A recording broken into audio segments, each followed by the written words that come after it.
welcome Bryce.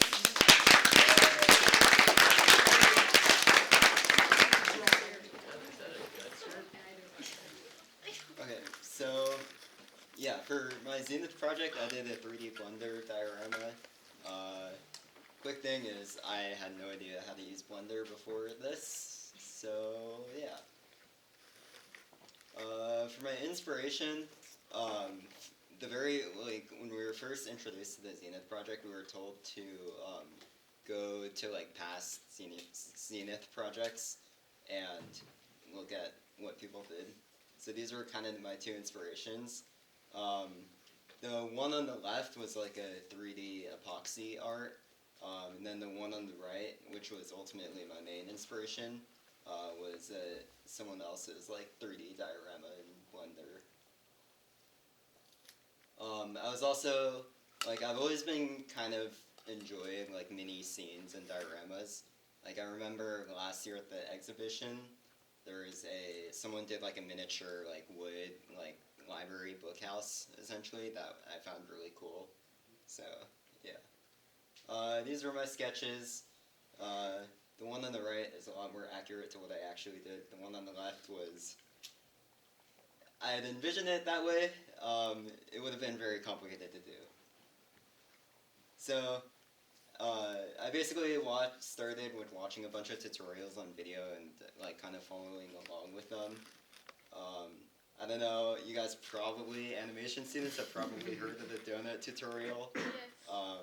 When you search online, that's the first thing that comes up, and even on Reddit, everybody's like, do the donut tutorial.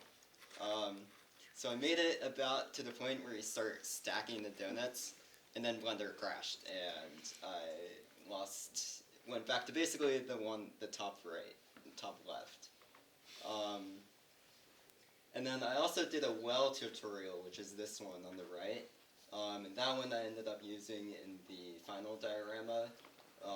And that one I kind of strayed a little bit from the tutorial, just to kind of fit it better with what I wanted. And then I went on to creating my own stuff. The first one I made was the water tower. The base I used a tutorial for. That was really fun because it basically, that tutorial taught me mirroring a cube, so I only would have to work on a quarter of what's actually there. And then the top part I did completely by myself. And then on the left, that's starting on the house. This is more grinding. A lot of this I did Monday, Sunday night. We'll get into that more on my adventures with that. The walls for the house I basically copied over from the well. But making variations in the stone locations and all of that. And then I also did little artifacts and things, like a tree and a little palette and things to go along with the scene. Because it would have been very empty if I hadn't done that. And then this is the final scene. Yeah, the fireplace I kind of added in last minute because I was like, it's very, very empty in the front, and I do not have the energy to figure out how to add a bigger thing, maybe a pond or something. So just added the campfire. Reflections and difficulties. I could have been a lot better with time management. I pulled an all-nighter on Sunday, doing the house and finishing up everything. And also getting into the habit of saving periodically was very critical. I had no one, every time he would walk past me in design, he would tell me to Control S. And luckily, as I got towards the end, I was getting better. But I ended up, Blender did crash before I could save the final scene. So I did have to restart, putting everything together in the final scene. It also turns out, if you have no idea what you're doing on Blender, it's very tedious, and I'm sure there's much more efficient ways to go about things. But yeah, my process wasn't very inefficient.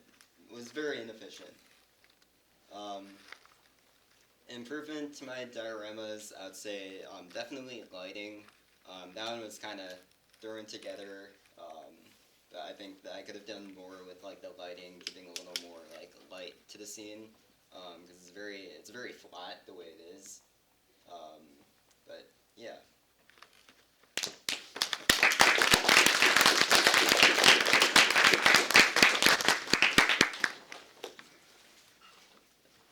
I know you just said you didn't really like the lighting, but I was thinking that the lighting actually looked really good, and I could tell it was there. And I was also just wondering if this was your first time using Blender, or if you've used it before. No, this is completely my first time Oh, wow. using Blender, Okay. so that's where the donut tutorial came in. Yeah. I think what I learned from using Blender is learning the initial stuff is fairly like simple, I guess. It gets complicated very fast. Like it's easy to learn how to like add an object and like make the extrusions and shift around like all the points. But it's once you get beyond that that it gets very complicated. Like how do you like texturing? So I did like basic colors for everything. And I'm sure like there's a lot more like workflow things that you could do that would speed up the process. So I feel like what I was doing in Blender was very like raw and pretty much just the core basics of Blender. So yeah. Macy? How is it like in Blender? I've also did the donut tutorial. Never finished it.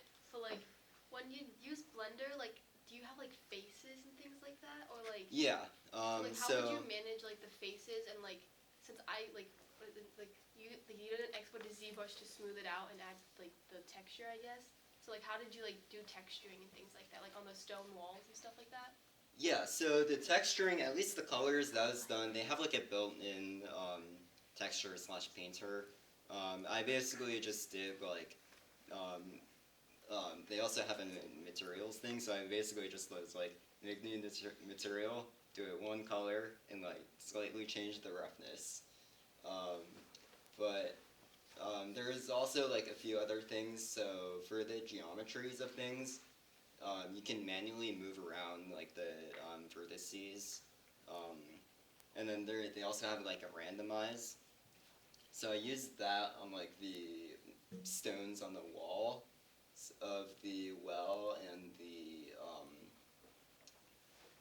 on the house, and then I used the randomize to kind of like give it a little bit more like bumpy. There's also an option for was it like subdivision or there's some thing that basically adds in a little more randomization, and then yeah, and then for like the wood and like the tiles on the well, I basically manually added like vertices and bevels to be able to like move around and make like chips and things out of the wood and the tiles.